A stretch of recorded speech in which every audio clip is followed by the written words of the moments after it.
Have you noticed things getting pricier lately? Groceries, electronics? Yeah, it's rough out there. But have you ever wondered prices keep going up?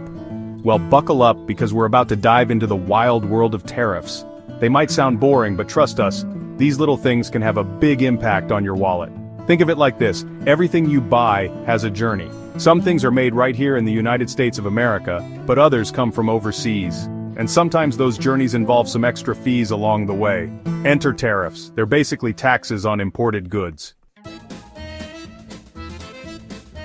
Imagine you're buying a new phone online, you find a great deal from a company overseas, but when you go to check out, bam! There's an extra charge because that phone is coming from another country.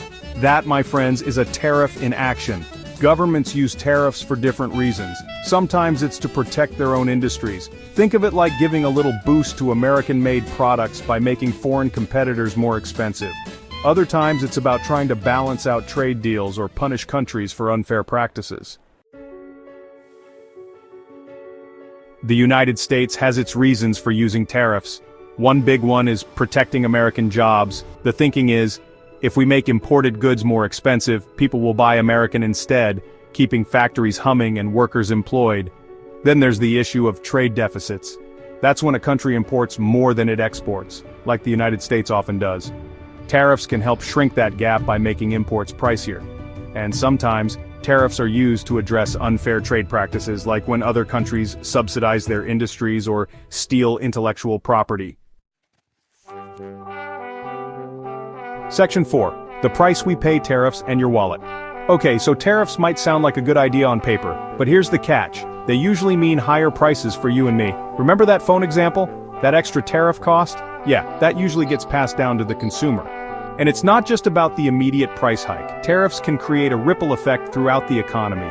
They can make it harder for businesses to get the supplies they need, which can lead to job losses. And if other countries retaliate with their own tariffs, it can spiral into a trade war. Not exactly a recipe for economic stability.